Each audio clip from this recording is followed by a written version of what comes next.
Good morning and welcome to She's a Force of Nature. If you've joined us before, you know that this is a series where we highlight women working in different careers throughout the Ohio Department of Natural Resources.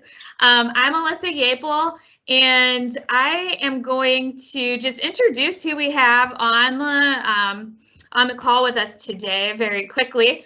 First, we have Katie Gerber. And Katie is with the Division of Forestry, and she's a part of our Natural Resource Women's Network. And also Jackie Hyder, and Jackie is going to, she's also a part of the Natural Resource Women's Network, and she's just going to tell you what that's all about. They help us put this series on. So go ahead, Jackie. So the Natural Resource Women's Network is a group of employees at ODNR who have come together to provide networking and professional development opportunities for women who already work there.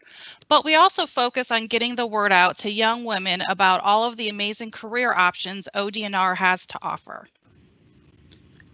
Thank you. And I also want to introduce Samantha Kaufman. She is a capital program manager with our Division of Engineering, and Patty Barnett, who is an assistant project manager with the Division of Engineering. And I found out just a little while ago that Patty started with us as an intern. So I want to give a little PSA out to those of you that are watching that we are currently hiring for interns for the summer of 2021. So if you're interested, you can visit our website. There's information on our jobs page there about what the internship is about. There's some awesome testimonials from previous interns that you could read to get an idea of the experience that you'd have with us. And you can apply at careers.ohio.gov. That is open until December 20th.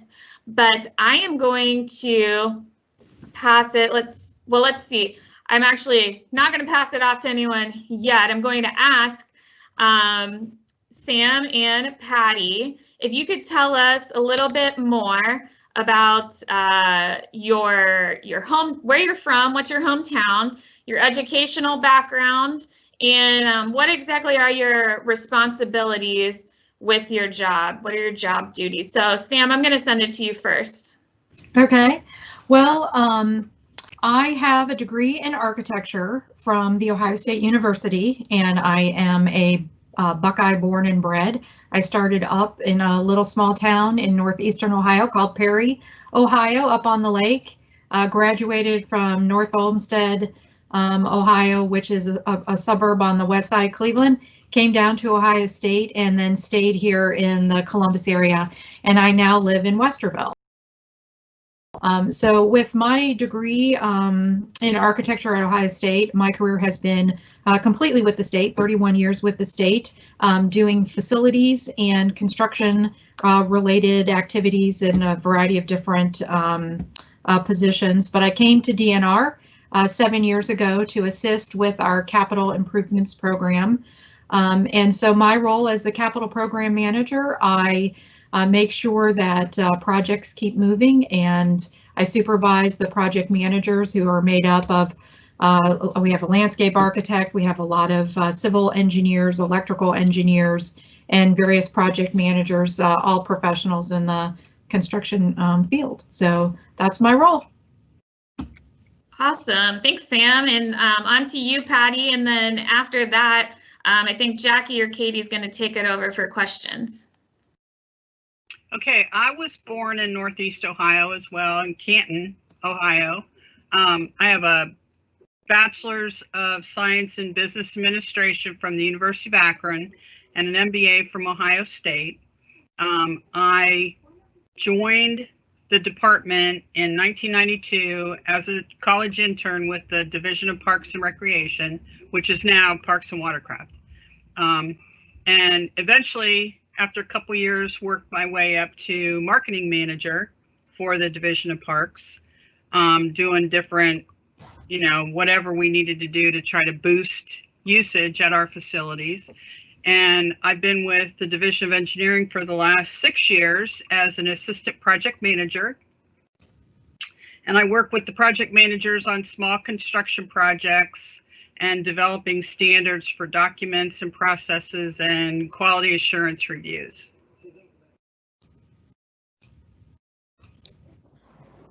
All right, so the first question is a pretty fun one. What can you talk about for hours, and what do you geek out over relating to natural resources? Sam, do you want to go first? Sure. We've got some really cool projects that we've done, and what geeks me out is kind of getting into some of unique construction projects. So, for example, we did a project up on Middle Bass Island, the Lons Winery rehabilitation project, and we took this historic structure and we converted it into a new use. But what's really cool about it is the basement is the original barrel vaults that were created back in the early 1800s to store all of the wine barrels. And Parks now uses it as a museum. And you can see some of the original wine barrels. And when I'm talking wine barrels, I'm talking big, like 12-foot diameter vats of wine that they used there. And it's really cool because in the floor, in the stone, they carved out channels so that if the wine spilled, which, heaven forbid that would happen, there was a way to channel that wine out of the building, and prevent, flooding and that kind of thing from happening. But those original barrel vaults, we worked really hard to protect them and make sure that that structure was available for the public, to come in and look at, such an asset to have for the state of Ohio. So that's what I geek out about, is how do you, take, these projects and creatively come up with solutions on how to build them and work with the teams to, get that kind of stuff done. So, I watch all kinds of TV shows about that kind of thing. And, some of our parks people look at me like, what is she so excited about? It's just concrete, but it can be really fun to look at that kind of stuff and see how it all goes together. That's really interesting. What about you, Patty? Well, I love Ohio's state parks. As I said earlier, I spent 22 years working with parks, helping to make the case for increased capital improvement spending by analyzing the facilities that we had, usage patterns and market trends to make improvements, make sure that we're current with, whatever recreational trends are happening at the time. And in engineering, I get to help make those improvements a reality.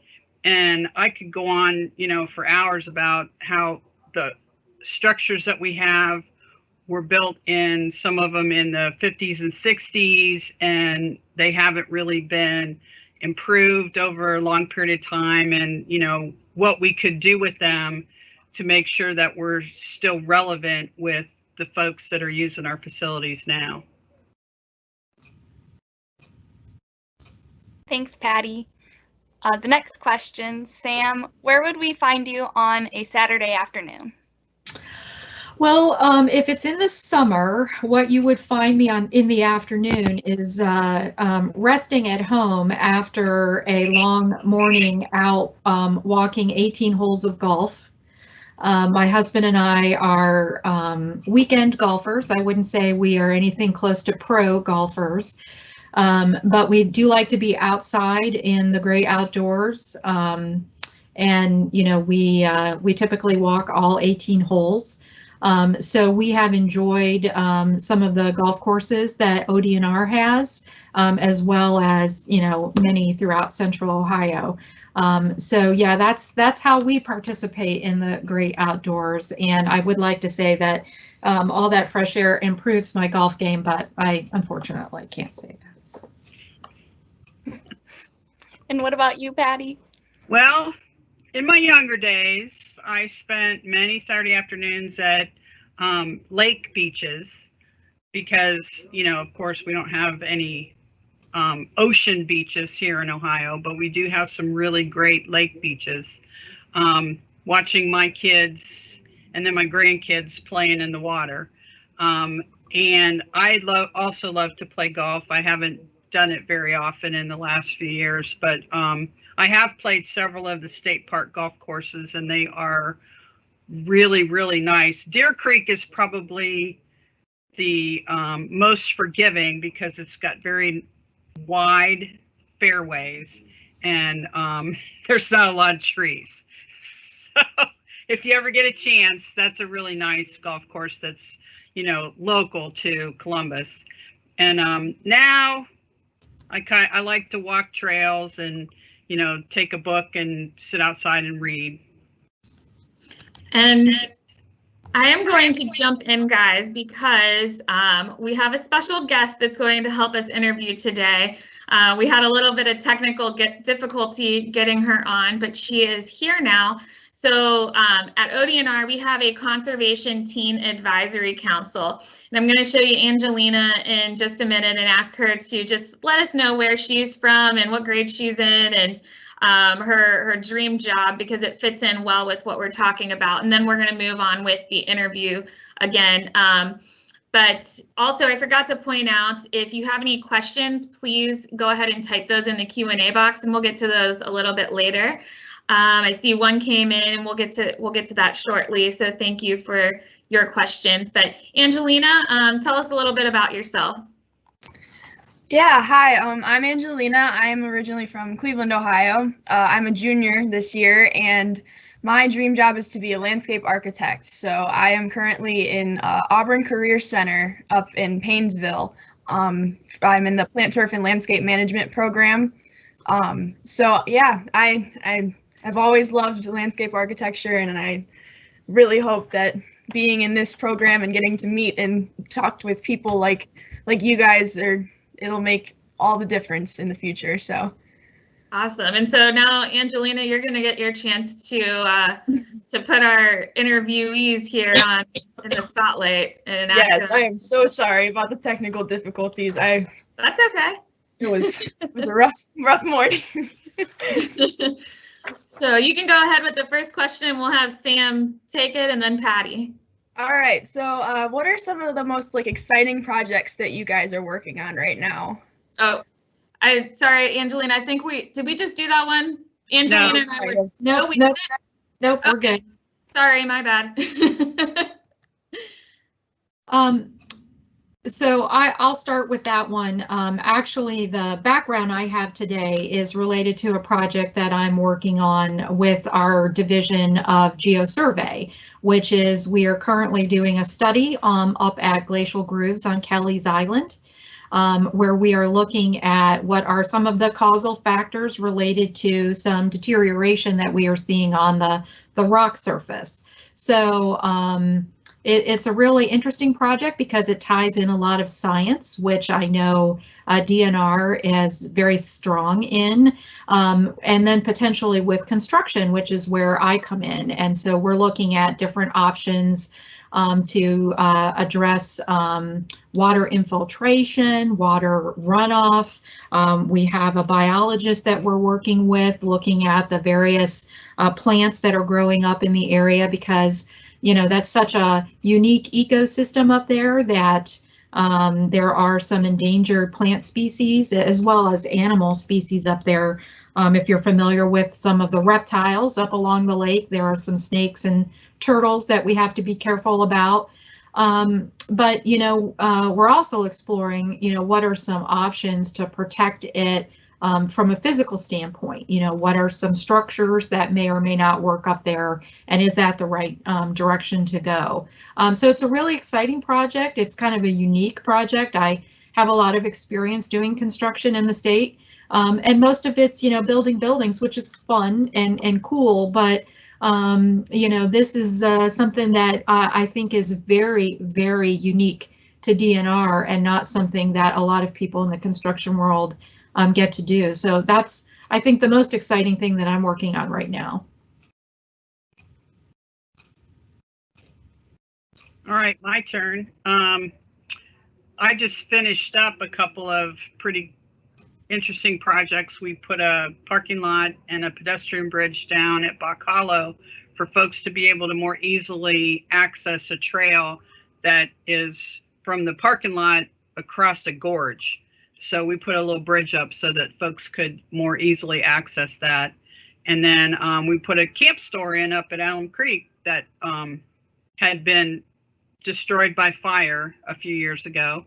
So, but now I am embarking on a project to improve the forms and processes that engineering uses for improvement projects to ensure quality assurance and consistency with language, and to make sure that things are being done the way that we need them to be done. So I love spreadsheets and forms. So it's might not sound real exciting, but it is to me. Well, that would tie into the next question then of what do you enjoy most about what you do?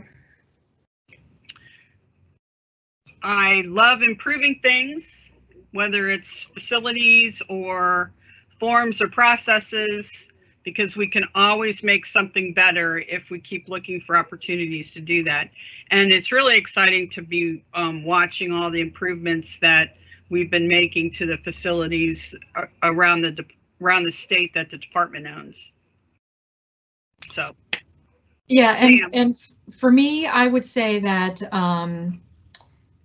you know, I've had a long career in the construction related industry, and the thing that I always enjoy is the day that I see people using whatever that facility is. So before I came to DNR, I worked for the School Facilities Commission, and we built new elementaries, middle schools, and high schools, you know, throughout the state of Ohio. And the thrill of being there, you know, at the dedication ceremony where all the little kids were, you know, super excited about their building, that it was very rewarding. So now I'm here at DNR, and you know, it's very similar. You know, when you have that dedication ceremony and people are walking through cabins that have been renovated, and they're just like, wow, you know, these look awesome. Or, you know, we have a new visitor center that opens, you know, that's very, very exciting. But I think the thing that's unique about DNR is, you know, the pre-work that you have to do, where you're going out and you're looking at, you know, these really unique environments that we're in. And, you know, in my first 2 weeks of working for DNR, I was walking along the South Fork of the Licking River in a very wild area, and the project manager I was with said, "Oh, look up there, there's a bald eagle's nest." And I'm like, what? You know, that was so cool for me to be able to see all of that. And then there was a parks, you know, folk guy there, and he's like, "Look at those tracks, those are mink tracks." And I'm like, there are mink in Ohio? I mean, so it was just, you know, that's the thing I think about working for DNR that is just so awesome, you know, that we're out there in that environment and we see those things. And, you know, we try to protect that. So we're putting a built environment in a natural setting. So how do you do that in a way that's protective of that? And there's a lot of permitting and stuff like that that goes along that guides you. But we look at different technologies. So we've put in some composting restrooms in areas. We use solar powered lighting in areas. So that's, I think, you know, a very unique thing to what we do at DNR, and what really makes it enjoyable to explore. So then, other than the ways that you just mentioned, are there any other ways that you impact Ohioans directly or indirectly? Well, yeah, I think that, you know, a lot of what we do may seem a bit behind the scenes. You know, we have our point people that are out there working with the public on a day-to-day basis. You know, the folks at Parks and Watercraft who are out there, you know, interfacing with people every day. And those of us in the Division of Engineering, we may not, you know, see that every day, just at certain touch points like dedications or groundbreakings or whatever. But, you know, it's our work that we're doing you know, kind of behind the scenes to make sure that they have fresh drinking water, that, the restrooms, shouldn't be something that they even think about. They just go and use them. And that when they plug their camper into the electric outlet, next to their camping pad, that they have the power that they need. And so, I think that's what we're doing at engineering. We're making people safe by rehabilitating, our dams and our water impoundment structures, and, giving them, the resources that they need, that they shouldn't even really have to think about when they're out there enjoying the services that we've got and the facilities that we have. Hey, Sam, while Patty answers, would you mind pulling up the slide presentation you had so people could see some pictures of what you guys are talking about? I'll go ahead and get that started while Patty's talking. Okay. Yes, and I unfortunately can't add a whole heck of a lot to what Sam said, because that was that was how I felt about it too. But we offer some really unique recreational opportunities to the citizens of Ohio, and the majority of them are free because we don't charge, fees to enter our parks and wildlife areas. So part of our mission is to make sure those facilities are safe and modern and relevant, and it's really exciting to be able to participate in providing that. All right, let me start it again. It doesn't want to seem to. There we go.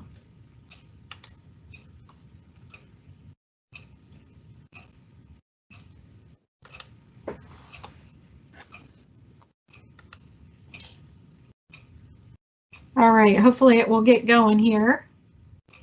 I see it, Sam. So Angelina, you can go with the next question, and I'll put the slideshow up in just 1 second. All right, Okay. sounds good. So switching gears a little bit here, how would you define a mentor or a role model in your life? And was there a time when you needed one, or you had one that impacted you and was so helpful to you that you will remember it for the rest of your life? Do you want me to go first, or would you like Patty to go first? Sure, go ahead. I'll go first. Well, for me, architecture is a very kind of male-dominated field, and going through the program, there weren't a lot of women that I could turn to as a mentor. But after I made it through the program and got into the workforce, there was a woman that I worked for. Her name was Molly, and she's still over at Ohio State. In fact, she's now the director of the Alumni Association. So Molly Rands-Calhoun was a mentor for me. And her background is in interior design, and mine was in architecture. And, what she provided for me was, as a role model was, she demonstrated that you can be strong, and you can, project that, I may be a female in a male-dominated field, but I know what I'm talking about, and, I don't have to, take second chair to anybody. When she walked into a meeting, she led that meeting. I think that was very helpful for me to see as a young person, first breaking into it. So now in my role as the capital program manager with a lot of these folks who report to me, I try to demonstrate that as well. And I always joke and say that whenever you have more than one project manager in a meeting, all those project managers feel like it's their meeting to run. And so, we all kind of conflict with each other sometimes because we're all trying to speak over each other and stuff like that, but you got to hold your own. And I feel like that was something that Molly really helped me with, and hopefully I am projecting out to, other new to the industry people. Well, and I've had a couple mentors over the years, but most recently, Samantha has been a mentor to me when I came to engineering. She helped, I was new to the world of construction, and she helped me navigate the capital improvement process that the state of Ohio uses, and how to successfully manage a public construction project, and helped me to understand how the skills and abilities that I had, while not necessarily directly related to construction, would transfer into those a construction related role. So she's my most recent mentor. So then, who to you guys is the most inspiring female role model or mentor that you've ever had, and why? So for me, I would say that in my personal life, it's definitely Molly, and the way that she kind of helped me get started in the field. I've had other female supervisors. One that I can think of, her name was Rebecca Parker, Dr. Parker, and she was a PhD in organizational management. And so she was another person who had a lot of impact on me. I had another supervisor, Kathy Fox, and she really, spent some time with me personally talking about, public administration and how do you, kind of translate that to what we do in our industry. But as a golfer, I think, from a public figure standpoint, I have always admired like Annika Sorenstam, because as somebody who, went into a sport and, led it on the women's side. And the thing that I really liked about her is she didn't make any excuses about it. And she, didn't try to be anything other than the best female golfer that she could be. And, she really led the sport and always was a good ambassador for the sport. And then, because I like golfing, my husband and I actually, we watch a lot of the LPGA, more so even than the PGA, just because the style of golfing, is a little more applicable to how we play. But, as she's left that and moved on, she's done a lot of other outreach and reaching back and supporting people who are coming into the field. And I want to model that myself as well. And so, whether it's mentoring Patty or whether it's mentoring, other women who are coming into architecture or project management, I want to be able to do that as well. So.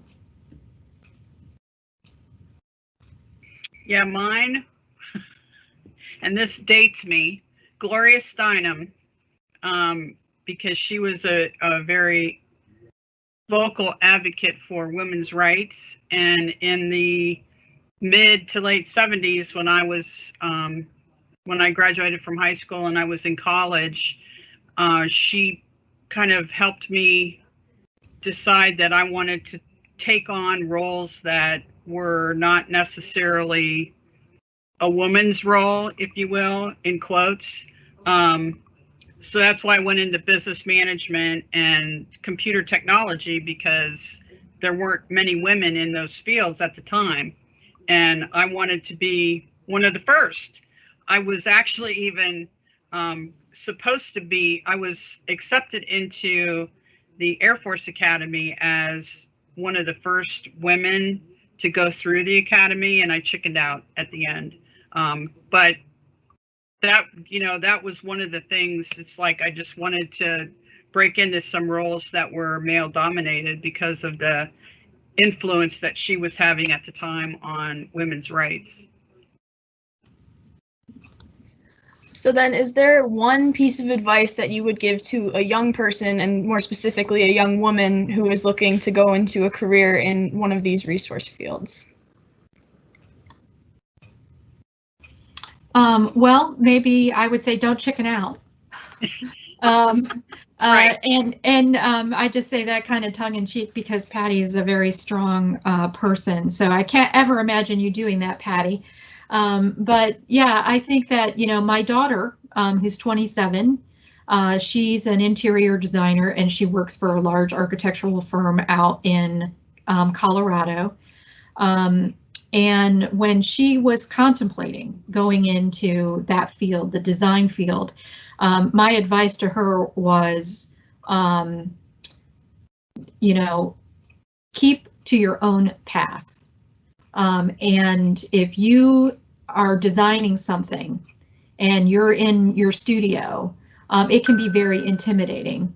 There can be, you know, professors who are going to suggest to you, well, I think you should change your design this way or that way. There can be critiques where you're putting stuff up on the wall and you've got this panel of people who are criticizing your work.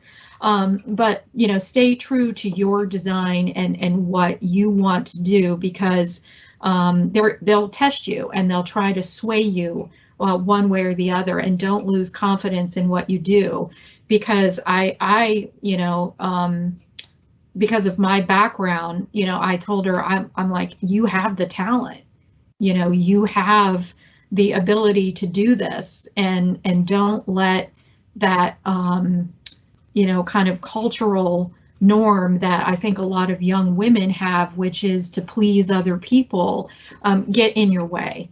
You know, and as an architect, as an interior designer, even as an engineer, you do have to listen to your client. You do have to take into consideration what it is, you know, they're asking you to do, but they've hired you to do that, and because of your abilities and your vision and your talent. And so you do have to hold true to that and help them achieve their vision, you know, through that talent. So that's the advice that I gave to her. That's the advice that I would give, you know, to anybody who would be going in the field, is be confident in yourself, be confident in your abilities. And, you know, when I saw her in her studio, she went to Miami University, and architecture and interior design are together in the same studio. I was just so pleased to see the diversity that was in that class. It was very different than when I went to school in the 80s.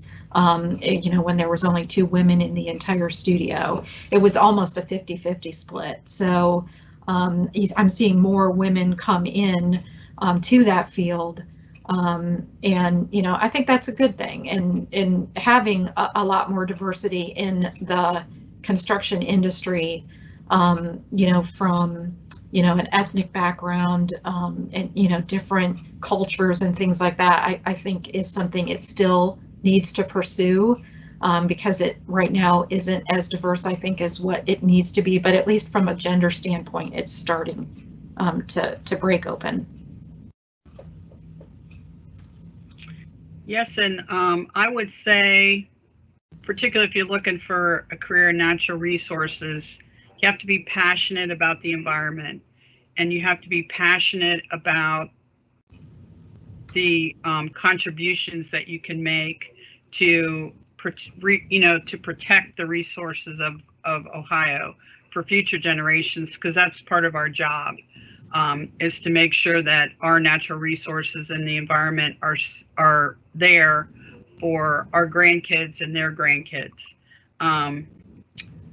When I was in high school many years ago, I had no idea that there were the opportunities for careers in the sciences that there are today. And I wish I would have known that, but whatever you decide to do, science is very important to what the department does. And you have to be passionate about preserving what we have and making it better, you know. But that's what I tell my grandkids: whatever you decide to do, make sure it's something that you enjoy, because if you don't, it's going to be work for the rest of your life as opposed to a career. Well, we have covered some awesome topics already. We do have a question that came in, a couple questions that came in, but we already answered one just through the prepared questions that Angelina had asked. But someone asked, being a woman in a male-dominated field, would you say that there have been significant struggles on your journey because of your sex? And Sam and Patty, you guys have talked a lot about persevering as a female, but were there struggles that you are willing to touch on? I would say when I was in school, I had a lot of people ask me, do you feel like you were picked on, or, by your fellow students or by your professors? There were a couple of professors that, made, some sexist comments, which, at the time that I was in school in the 80s, I did not challenge. I would challenge them now, but I did not then. My co-students, I never really got a bad feeling. We used to joke that they discriminated against everyone equally because I'm telling you, these critiques could be brutal. And I never cried, but I did see some guys cry because they were pretty tough on us. As I've gotten out into the work world, honestly, I can say that I have had a really good work experience. Maybe because I've been with the state, I've been somewhat isolated, maybe a little more protected, I'm not sure. But I have always enjoyed good working relationships with my co-workers in whatever state agency I've been with. And I feel that I have always gotten respect from contractors and consultants. And, maybe it goes back to that persona. When I walk into a job trailer or I walk onto a job site, I'm confident in my abilities. And if they have any doubts about it, I think that in short order, that's put to rest, from the questions that I ask them and the way that I conduct myself when I'm on the site.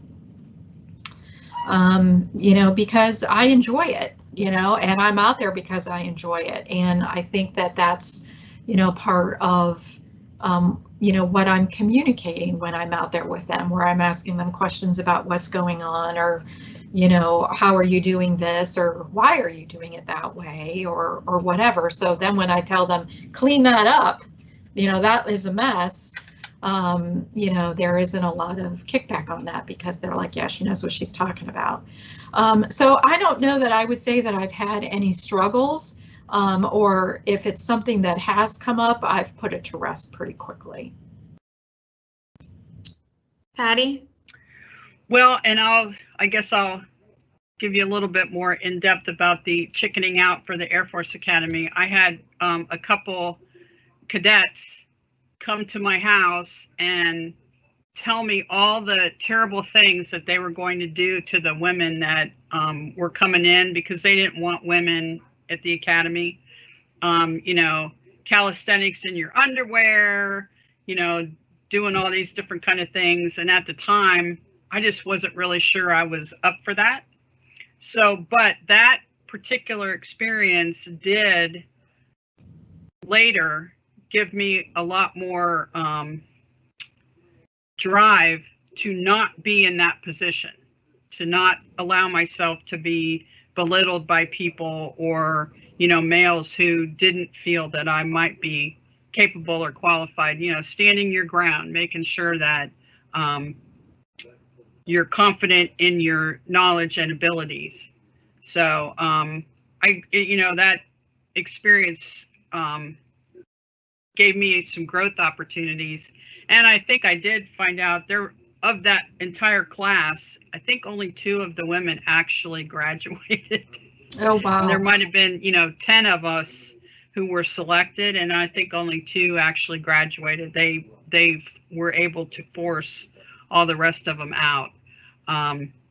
So, hindsight was, I don't know at the time that I would have had enough wherewithal to continue, you know, to put up with that level of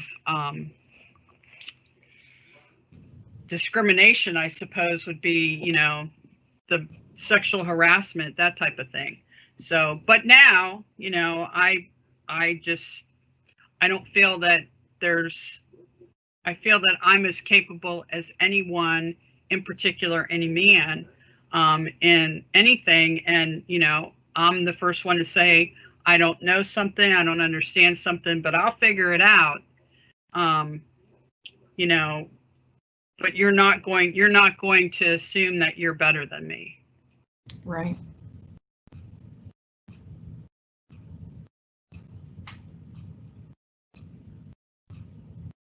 You're on mute, Alyssa. Sorry. That darn mute button. I do it like once every webinar. Sorry, guys. So if anybody has questions, once again, utilize the Q&A. I couldn't agree with you ladies more, though, about what you just said. And I've never felt that I was different. So it's funny to me, you know, being in these webinars and asking, you know, if we've, you know, the differences between being a male and female in certain fields. My background's politics, and I just kind of did my best and never really thought I was different than the guys. But it's interesting, you know, because not everybody looks at it that way. There were, I would say, looking back, you know, maybe some times that I was not given as challenging projects as some of my male counterparts, but you just have to ask questions, speak up, and figure out ways to get things done. And eventually, you know, you are given those projects. And so in my background, or my last career, I ended up being the first female director of the Speaker's Office for the Ohio House of Representatives. So once again, I just couldn't agree with both of you more on those pieces of advice. Angelina, do you have any questions that you've thought of during this webinar for Sam or Patty? Well, I guess I was just, they both kind of answered it with their whole confidence part of their discussion, but I was wondering if they ever felt that they needed to do more to prove that women could do just as much as men. Sam, do you want to go first? Sure.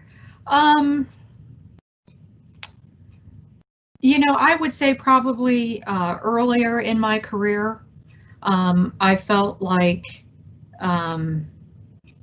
you know, that I had to push myself.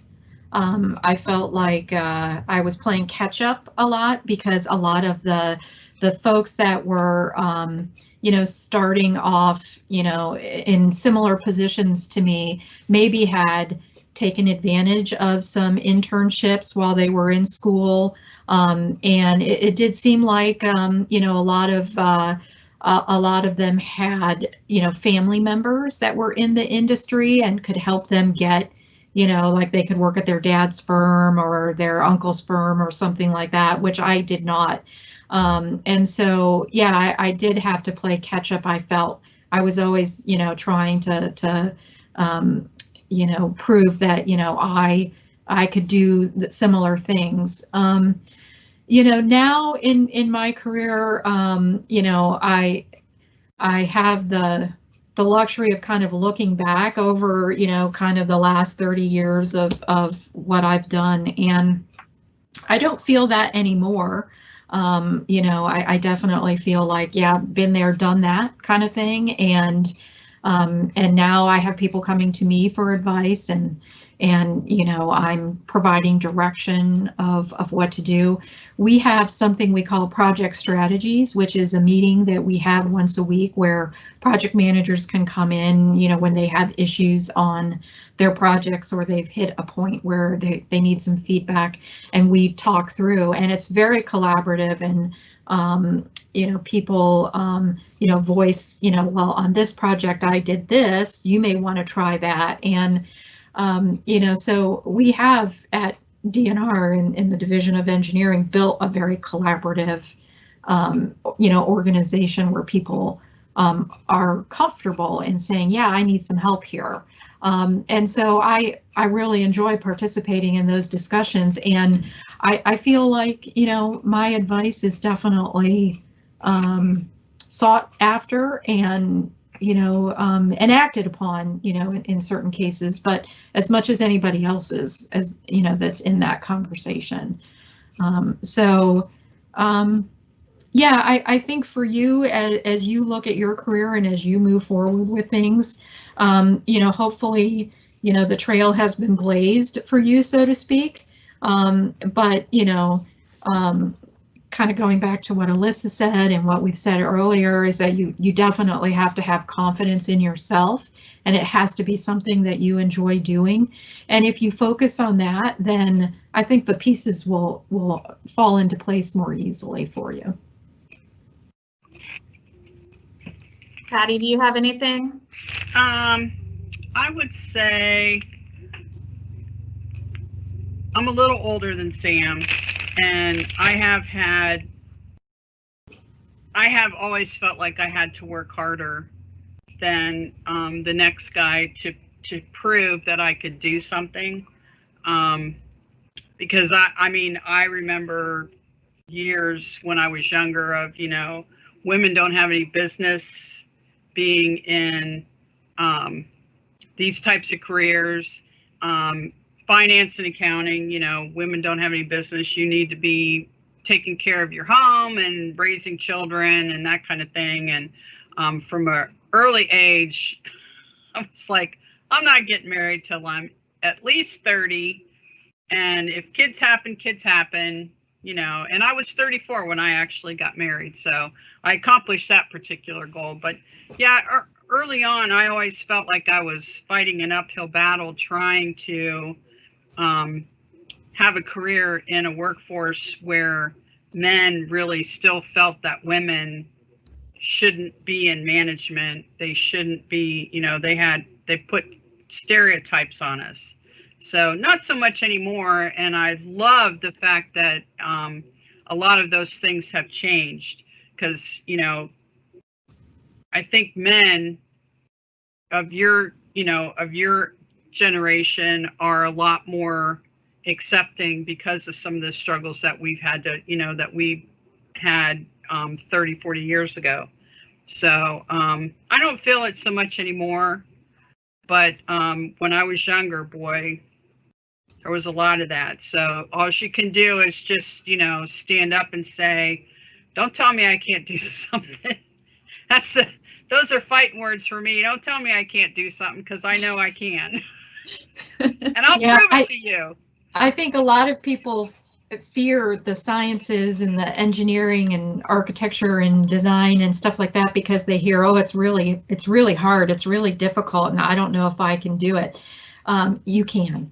It is a lot of work. Like when you go to school, if you go into landscape architecture, for example, yeah, there will be a lot of late nights in the studio doing drawings and things like that. But it's the enjoyment of it. It's the passion, I think that Patty talked about for it. And, it's like my boss always jokes, and he's like, when you go on vacation, you don't stop working, because when I go on vacation, I want to go on historic house tours, and I want to, go see, bridges that have been built and things like that. I'm like, because I love it. I do it because I really enjoy it. And, it infuses my life in so many different ways beyond just, what I do at work. But working for DNR is definitely a big plus because of, like I said, those unique projects that we have, and, you get to do what you like in a place that's, really cool.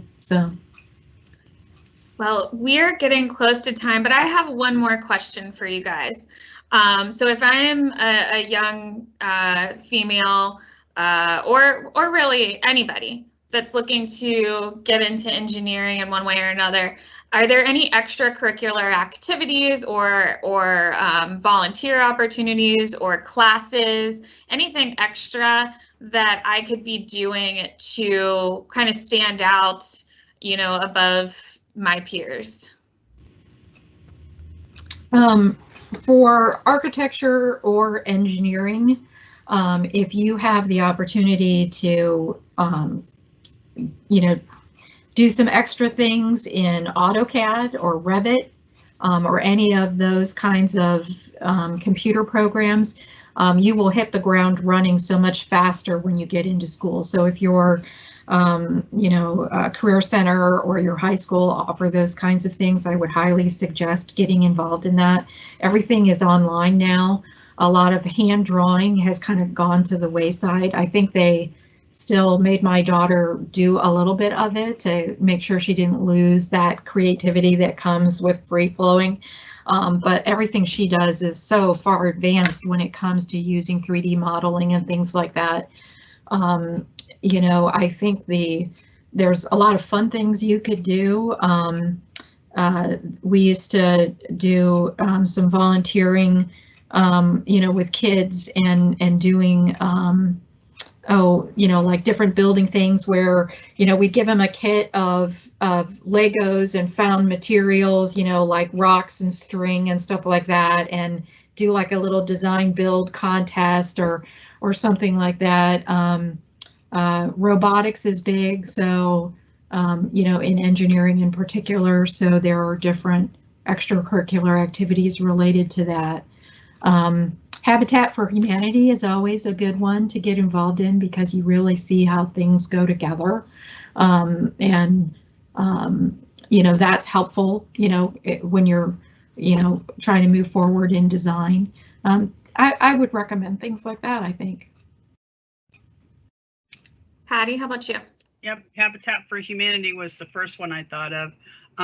Also, there's some, you can probably get involved in some like environmental type of programs, where conservation type of programs where, you're learning about stream monitoring, because I think DNR has a stream monitoring program, stream monitoring to make sure that the water quality is there, and those types of things. I know that there's some opportunities there too. So yeah, anything that will help you make sure that what you're looking to do is something that you enjoy doing. And architectural firms and engineering firms, they also offer internship opportunities, and so you can look into things like that. They always need help in the summer, doing what they call grunt work, where you're helping them go through drawings or helping them archive drawings or running errands for them out in the field. That I would also recommend that. And I want to thank you ladies so much. And I also want to thank Angelina. And, we're talking about these extracurricular programs. So I got to give a shout out to our ODNR Conservation Teen Advisory Council, because that's how we got to know Angelina and how she's a part of our webinar today. And we do a lot of career exploration as a part of the program, and introducing the students to different projects that are going on at DNR. So, that is a great extracurricular if you're in high school. The program is for high school students, through the grades 9 through 12 during the time of the program. So anyways, Angelina, do you have anything else that you wanted to ask before we sign off? I don't think so. I think I'm good. All right. Awesome. Well, just real quick before we go, I want to let you all know that we do have some more of these She's a Force of Nature webinar series coming up. Our next one will be on the 15th, and we will be welcoming one of our wildlife investigators and a wildlife officer. Then on the 29th, we are doing one that we're calling Women Who Rock, and that's because the ladies that we are featuring are from our Division of Geological Survey. So we will have a geologist and one of GeoSurvey's graphic designers that day. Our naturalists are also doing a program, a virtual webinar program this month as well. If you want more details, please visit our Facebook page. They have all the details on there, and tomorrow we're going to be doing unusual animal mating and curious courtship displays, which I'm sure will be fascinating. And there's a whole list of fun things we have lined up this month. If you miss anything, visit our YouTube page. Just go to YouTube, search OhioDNR, and all of our webinar recordings will pop up there. But thanks for joining us, and we hope to see you soon. Bye.